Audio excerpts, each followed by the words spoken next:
within the area bounded by James. Okay, guys, sorry about that. They just announced it that human remains were found, and the mayor just issued a curfew for Nashville for the next few days. Yes, that is Thursday. It says Friday, but actually it says Thursday, but it is Friday, 4:30 p.m. tonight, and will be lifted Sunday at 4:30 p.m. So he has the date wrong there, but that will go into effect here in about 11 minutes for that area curfew of 4:30 p.m. starting Friday, December 25th, and lifted Sunday, December 27th at 4:30 p.m. We're about to post all this information on our website, but again, Associated Press's sources also saying that authorities have found human remains in the vicinity of the explosion in downtown Nashville. Guys? Thanks, Josh. Yeah, that could be an indication of many different things. Someone innocently could have died in the explosion, or it could have been a suicide bomber. And there could have been someone in that RV when the explosion went off. We'll obviously have to wait for further information from the investigators. Maybe the mayor will have something at 5 o'clock. Doubtful that would come from investigators, and we have no indication that they're going to be providing any kind of further updates on this day in regards to the federal probe. And they may not know at this time, right? Not. This is a big blast zone area that they need to go through and comb through. Also, we were showing you perspective from our Nissan camera as well. It appears as though those federal authorities were setting up, whether it be a staging area or if they were investigating. We saw them out there with tape measures. They had a box in their hand. They were setting up lights. So we're seeing them now. Okay, it looks like they have since moved. So I wonder if there was something there that they collected and then removed from the area, because this is just near the blast site. So it's interesting to see that they have to go street by street, almost inch by inch. They're looking for everything. Yep. Anything could be an indicator to what is happening here. Yeah, they did carry a box away from the scene, possibly with some evidence that will be examined a little bit later. But there was at least 10 to 12 officers looking on their hands and knees, looking for any kind of evidence that may have landed in that parking lot. Let's go ahead and take another vantage point for you. This is from earlier today, but we've talked a lot about that communications building. It is a hub for AT&T. It services the Southeast region. We've been talking about communications disrupted, really crippling the 911 system all the way up into southern Kentucky, here in our area, as far out as Mount Juliet, Murfreesboro. We've heard from Trousdale, that was Sumner County as well, reported some issues. Not only that, but we are seeing email issues, phone issues, and now flight issues. The FAA also grounding flights at BNA. So this has a large effect as far as telecommunications is concerned. Let's talk about that building, because we were told earlier by investigators that were out there that that was supposed to be an impenetrable building, that it was built to withstand and protect the communications and capabilities of that building and the wires and all of the telecommunications that really flow through it. If we're able to show that video, you can see the side of it. There is a hole blasted through where that truck exploded, and you can see that the windows 9 stories up were also sucked in as well. This is a different vantage point, which also gives you a perspective as well, but the one I was talking about really shows the side of the building, the facade that was peeled back. It's just an indication of the heat, the blast, the velocity of what we saw in that area, and the RV, how heavily it was weighted down and packed with explosives to do some sort of damage. Here it is for you. So you can see here, this is a live look from our crews. Thank you for being out there all day long.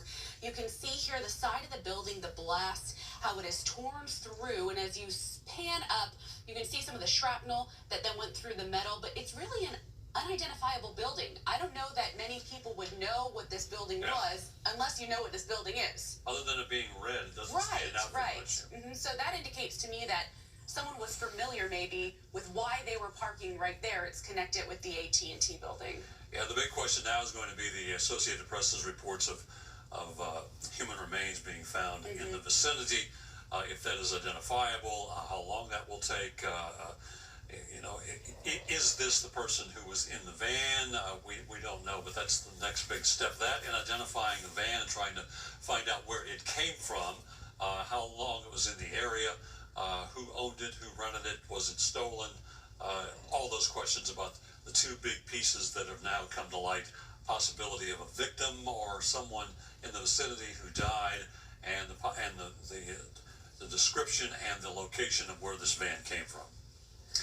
You know, it's interesting to me too, just the series of events. You know, you said something earlier where sometimes we ask the questions we don't know, right? Because you're trying to piece together a senseless act. You know, why was it on Christmas morning?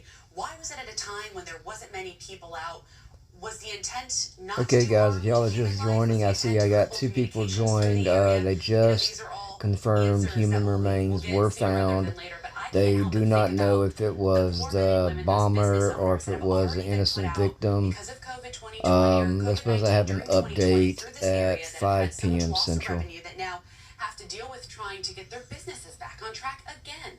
Yeah, this has just been a horrifying year for those poor people that have been, through no fault of their own, just trying to survive the tornadoes and then the COVID-19, and now some of those folks are going to be impacted by this explosion downtown.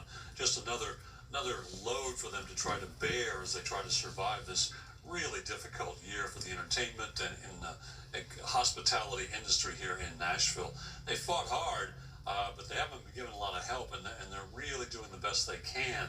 And a lot of people are hurting. A lot of people in that industry are unemployed, haven't worked in a year. Alright, if you just joined, see, I just had another person join. They did confirm human remains. They don't know if it's the bomber or if it's the victim.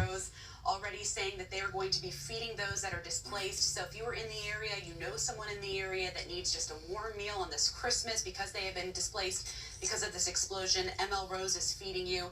East Park Community Center, which is 700 Woodland Street, they are standing by with the American Red Cross to help you if you need anything or if there's anyone in the area that you know that needs something.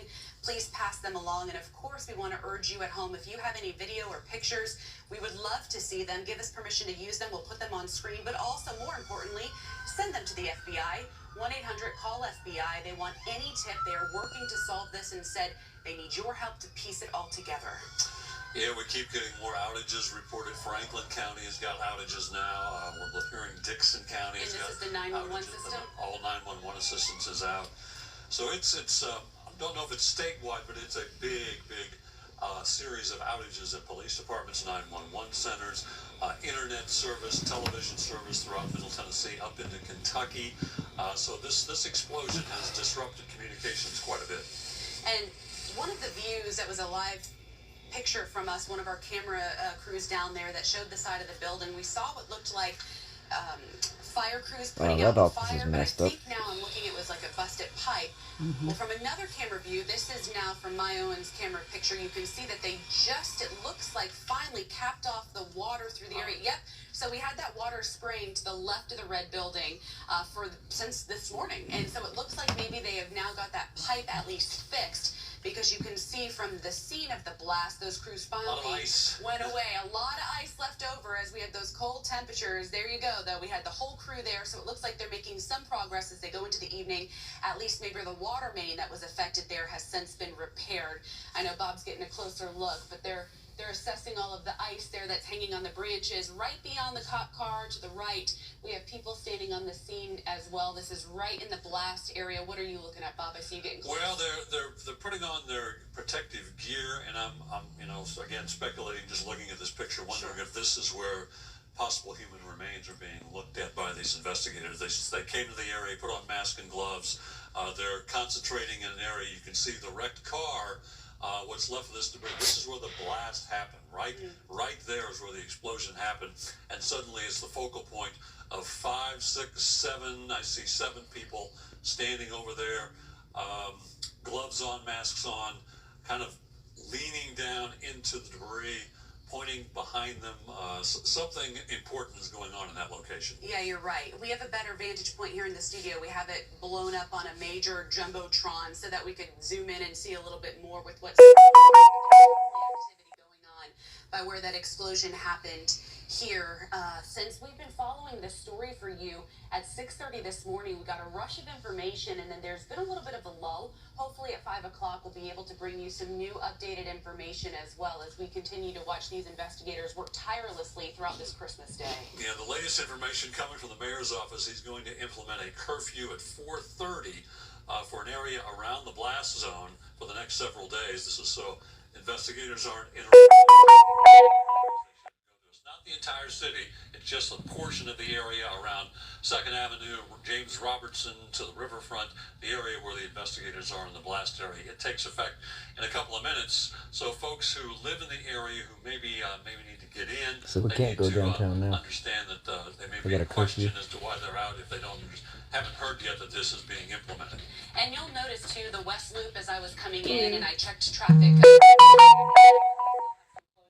So some of the exits are going to be closed to you if you were trying to make your way through the area as well. Something to plan for as you make your way out. But again, we've been showing you this video from earlier. This is when the explosion happened, just minutes after. You can see how hot. I always look at the plume of smoke, right? The dark, thick smoke indicates how hot that fire is burning. And you can really tell here that that was packed full.